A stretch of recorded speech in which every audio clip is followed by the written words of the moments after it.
Where will I die? Where will I live? And where am I going to retire? I was thinking about some questions about myself, just as I'm just living in Vietnam for quite some time.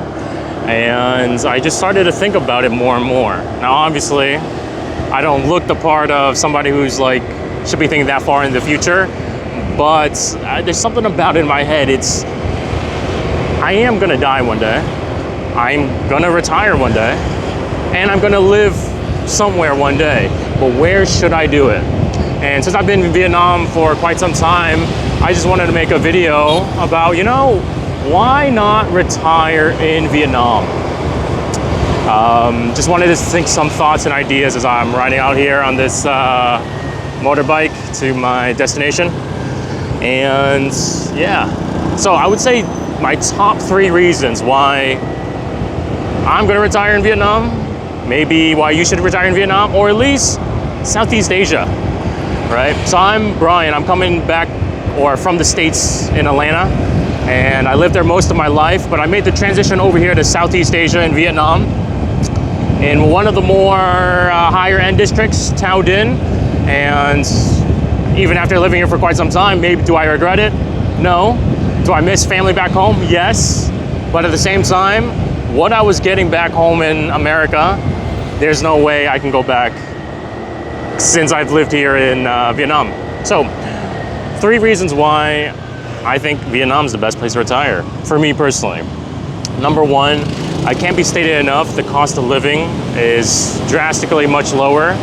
And I've said it a bunch before, but you really can't get anything like it. The quality level is improving every single day. In fact, it's almost like, I was gonna try to make a comparison in terms of like the Industrial Revolution, where America is like getting higher and higher, things are improving more and more rapidly, and it's becoming the top. But the prices are increasing on the same level as the same rise in quality. However, now in 2025, can you really say the quality in the States, definitely in Atlanta, is it really increasing? Is the housing nicer? Is the homelessness going away? Is the streets cleaner? Is the crime getting better? Look, I haven't been back in a long time, but based off what I've heard from the news, based off what I've heard from friends back home, even my family's back home, it's exactly the same as it was ever since I left. But the only big difference, and big, is the price. It's still increasing, it's still going higher every single day, week, year, no matter who's in office, no matter what situation, it's still going higher. However, if we go all the way on the other side of the world to Southeast Asia, in Vietnam, the quality is getting much higher. Sky rises, high rises building. There's no homelessness here. Streets are clean, and the quality of life is constantly improving every single time. But the cost of living is getting higher, but it is what it would be back home like 20, 30 years ago. But the quality is getting much higher to 2025 standards, but the price of 2000 standards of pricing. And I just thought to myself, okay, why would I continuously wanting to live that lifestyle when I could just do it over here and really explore my options, get what my money's worth, or at least have expand on really what life has to offer. So that's probably one of the top reasons why I would retire. The second one being is safety.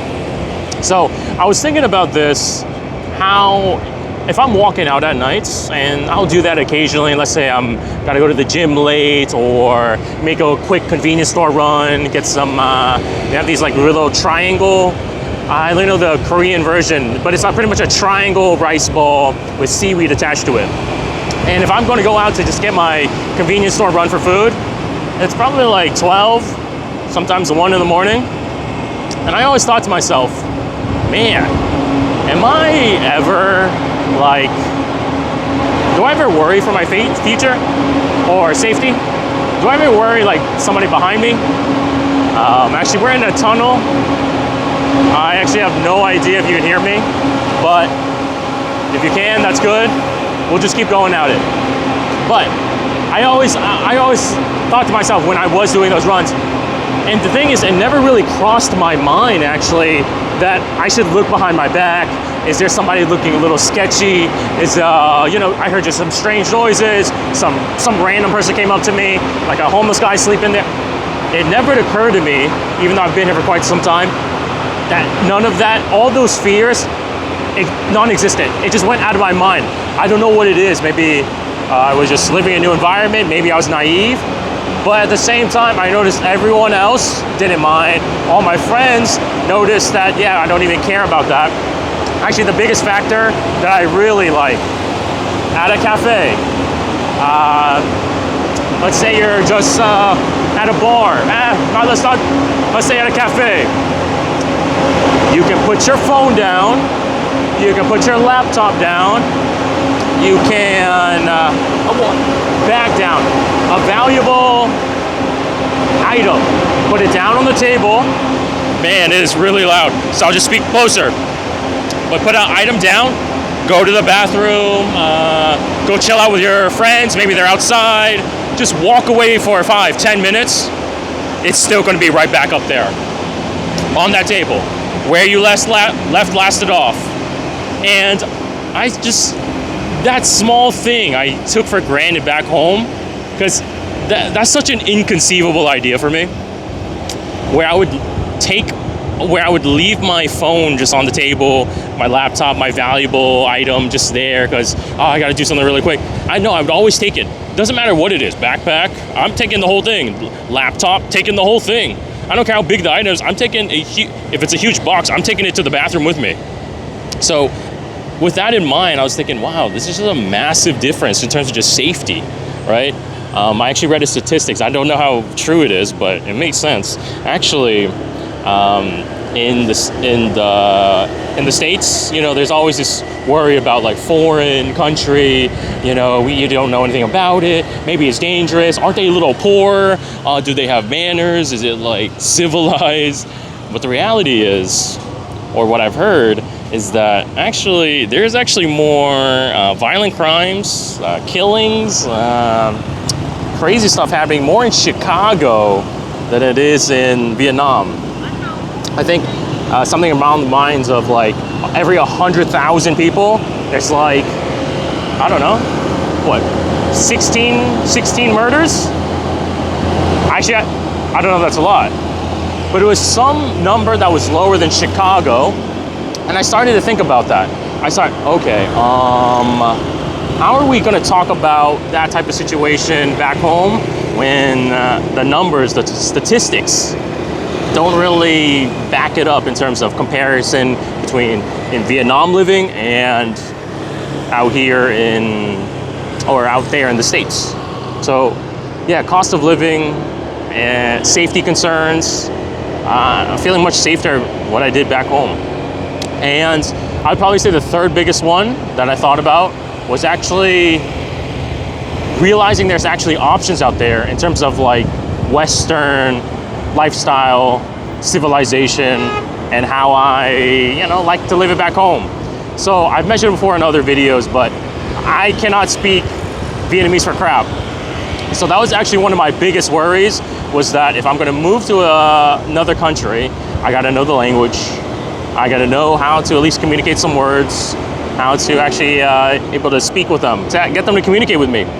But the fact that I found a more Western place, civilization, state, area, district, that whole thought process and option made it more available to me to see, okay, I don't have to live in a place like America anymore in terms of getting the benefits. I don't have to, really only live in one option place.